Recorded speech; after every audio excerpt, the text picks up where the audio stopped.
आप martial artist हो, किसी एक्टिव स्पोर्ट से हो या नॉन स्पोर्ट्स पर्सन हो, हम में से लगभग सभी लोग एक बार को अपनी मसल्स को स्ट्रॉन्ग करने के लिए तो कुछ ना कुछ कर लेते हैं, पर हड्डियों के बारे में तो सोचने का भी ख्याल नहीं आता। और आए भी कैसे, दिखती नहीं है, और जो दिखता ही नहीं है उसकी परवाही किसे है। पर बोन्स का स्ट्रॉन्ग होना बहुत जरूरी है, और अगर आप मार्शल आर्टिस्ट हैं तब तो बहुत बहुत जरूरी है। कई बार ऐसा होता है कि किक या पंच में अच्छा खासा फोर्स है, पैड या सैंडबैग पर जब करते हैं तो खूब भंबड़ाक आवाज आती है, पर जब किसी इंसान पर हिट करते हैं तो हड्डी टूट जाती है। इसके और भी कई रीजंस हो सकते हैं कि गलत थी, एंगल गलत था, गलत जगह पड़ी, पर रूट रीजन यही है कि हड्डी कमजोर थी। अच्छा, ये तो बहुत एक्सट्रीम लेवल की बात हो गई। आजकल तो बच्चे खड़े से गिर जाएं तो हड्डी टूट जाती है, जरा सा पैर मुड़ जाए तो उनकी हड्डी टूट जाती है। तो अब सवाल आता है कि हड्डियां मजबूत कैसे करें। तो इसके लिए मेनली 3 चीजें हैं जिन पे हमें ध्यान देना है: कैल्शियम, विटामिन डी और एक्सरसाइज। पर अभी कैल्शियम क्या करता है? जैसा कि हम सब लोग जानते ही हैं, हमारी बॉडी का लगभग 99% कैल्शियम हमारी बोन्स और हमारे टीथ में होता है, हमारी हड्डियों और हमारे दांतों में होता है। और अब अगर और ज्यादा गहराई में जाएंगे तो टॉपिक ही अलग हो जाएगा। फिलहाल शॉर्ट में आप ऐसे समझ लीजिए कि हमारी बोन्स का एक स्ट्रक्चर होता है, और उस स्ट्रक्चर पर ये कैल्शियम जमा होकर बोन्स को मजबूती देता है। और जब हमारी बॉडी में कैल्शियम की कमी होने लगती है तो हमारा शरीर बोन्स में से कैल्शियम लेना शुरू कर देता है और हमारी हड्डियां कमजोर होती जाती हैं। अब कैल्शियम हड्डियों को मजबूत बना रहा है तो विटामिन डी की क्या जरूरत है? हम ढेर सारा कैल्शियम खाएंगे, हड्डियां मजबूत बनाएंगे? नहीं, सिर्फ कैल्शियम से काम नहीं चलेगा। विटामिन डी हमारे शरीर में कैल्शियम को मैनेज करता है और उसे एब्जॉर्ब करने में हेल्प करता है। यानी अगर आप कैल्शियम ले रहे हैं और आपका शरीर उसे एब्जॉर्ब नहीं कर पा रहा, या आसान शब्दों में कहूं तो आपका शरीर उसे पचा नहीं पा रहा, तो वो आपके शरीर में इकट्ठा होने लगेगा, जिससे स्टोन हो सकता है, आपको और भी कई दिक्कतें हो सकती हैं। तो हड्डियों के लिए जितना जरूरी कैल्शियम है, उतना ही जरूरी विटामिन डी भी है।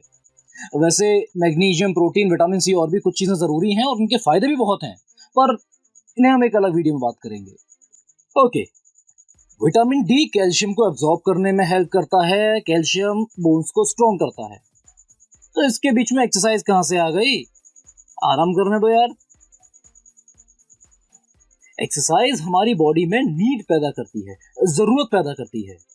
जब आपकी बोन्स की रिक्वायरमेंट ज्यादा होगी तभी वो ज्यादा कैल्शियम को एब्जॉर्ब कर पाएगी और आपकी हड्डियों को मजबूत बना पाएगी। तो अगर हम सिर्फ विटामिन डी और कैल्शियम को मेंटेन रखते हैं तो हड्डियां स्ट्रॉन्ग नहीं बनेंगी। हड्डियों को स्ट्रॉन्ग करने के लिए एक्सरसाइज भी उतनी ही जरूरी है जितना कैल्शियम और विटामिन डी।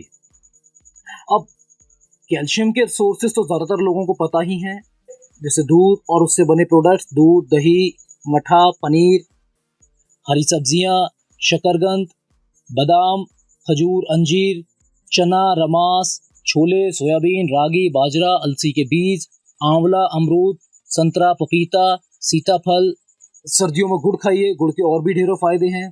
और सर्दियों में बाजरे की रोटी और गुड़ का मलीदा बनाकर खाइए, मजा आ जाएगा। विटामिन डी हमें दूध, मशरूम, अंडा, इन सब से मिलेगा, और सबसे मेन या मेजर सोर्स है धूप। हमारा शरीर 2 तरह से विटामिन डी लेता है, एक तो खाने से और दूसरा हमारी स्किन से। धूप जब हमारे सरफेस तक आती है तो वो 2 तरह की यूवी लाइट्स कंटेन करती है, एक तो यूवी ए और एक यूवी बी। यूवी बी जब हमारी स्किन पर पड़ती है तो वो हमारी बॉडी में मौजूद एक तरह के कोलेस्ट्रॉल से इंटरेक्ट करती है और फिर विटामिन डी बनता है।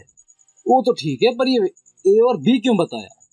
वो इसलिए क्योंकि जो कांच होता है उससे यूवी ए तो पास हो जाती है पर यूवी बी पास नहीं हो पाती। तो अगर आप कांच के पीछे धूप में बैठकर सोचते हैं कि आपको विटामिन डी मिल जाएगा, तो ऐसा नहीं है।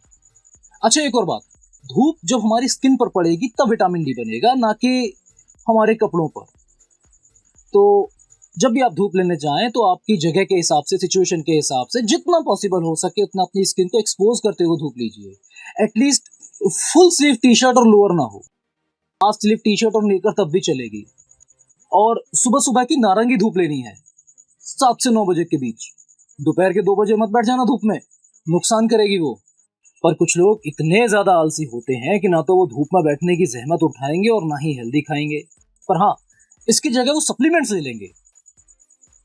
देखिए, अगर आपकी बॉडी में किसी मिनरल या विटामिन की बहुत ज्यादा डिफिशियंसी है तो आप सप्लीमेंट्स लीजिए, और वो भी डॉक्टर की सलाह पर।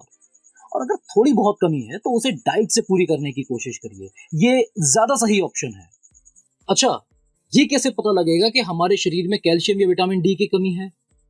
अगर आपके हाथ पैरों में हड़कन सी रहती है, दर्द सा रहता है स्पेशली काफ्स में, थकान रहती है, हड्डी बार बार टूट जाती है, या जॉइंट्स में अकड़न सी रहती है, प्रेशर देने पर दर्द होता है, जैसे आपने हाथ मोड़ा और जॉइंट पर या हड्डी पर दर्द सा हुआ, और पुशअप्स की पोजीशन में आए और हड्डी पर दर्द हुआ, तो आप किसी डॉक्टर की सलाह पर अपना टेस्ट करवाइए, उसमें पता लग जाएगा। विटामिन डी का ब्लड टेस्ट होता है, कैल्शियम का भी ब्लड टेस्ट होता है, पर उसमें इतना कुछ खास पता नहीं लग पाता। जैसा कि मैंने आपको लोगों को पहले ही बताया कि हमारी बॉडी का लगभग 90% कैल्शियम हमारी दांत और हड्डियों में होता है, 0.99% कैल्शियम हमारे सेल्स में होता है, और 0.1% कैल्शियम हमारे ब्लड में होता है, जो कि आप यही समझिए कि ज्यादातर केसेस में ये मेंटेन ही रहता है। इसलिए ब्लड कैल्शियम टेस्ट की जगह bone mineral density test BMD test ज्यादा कारगर रहता है।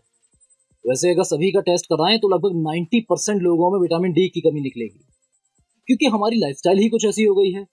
सारी एक्टिविटीज इंडोर हो रही हैं, डाइट में स्वाद के नाम पर हम जहर खा रहे हैं। खैर, मुद्दे पर वापस आते हैं। हड्डियां मजबूत करने के लिए एक्सरसाइजेस कौन कौन सी करनी है ये तो डेडिकेटेड वीडियो में ही बता पाऊंगा, पर तब तक अगर आप बीमार नहीं हैं तो आप रनिंग करिए, जंपिंग एक्सरसाइजेस करिए, और अगर हो सके तो थोड़ी थोड़ी इंटेंस एक्सरसाइजेस भी शुरू कर दीजिए। अच्छा, एक बात सुनकर आपको थोड़ा अजीब लग सकता है, लेकिन ये सच है। मेलेनिन की वजह से जो गोरे लोग हैं, यानी जिनकी स्किन टोन फेयर है, वो अगर धूप में आधा घंटे का टाइम बिताएं तो उन्हें जितना विटामिन डी मिलेगा, उसकी तुलना में जिनकी स्किन टोन डार्क है उन्हें लगभग 3 गुना ज्यादा टाइम बिताना पड़ेगा उतना ही विटामिन डी पाने के लिए।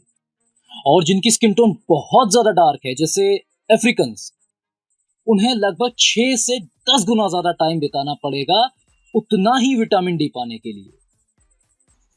अब आपने यहां तक वीडियो देख ली है, मतलब आप डेडिकेटेड हैं, आप अपनी हड्डियों को मजबूत करने के लिए सीरियस हैं। तो आप इन चीजों का इस्तेमाल करना और बंद कर दीजिए। ये चीजें हड्डियों को कमजोर करती हैं, जैसे alcohol, smoking, caffeine, cold drink, नमक। अगर आप बहुत ज्यादा नमक का इस्तेमाल करते हैं तो वो भी सही नहीं है। आपने सुना भी होगा, नमक हड्डियां गलाता है। नमक जरूरी है, पर लिमिटेड क्वांटिटी में, बहुत ज्यादा नहीं। इसके अलावा कुछ दवाइयां भी हैं जो हड्डियों पर नेगेटिव असर डालती हैं, जैसे मिर्गी की दवाइयां, थायराइड की दवाइयां, स्टेरॉइड्स।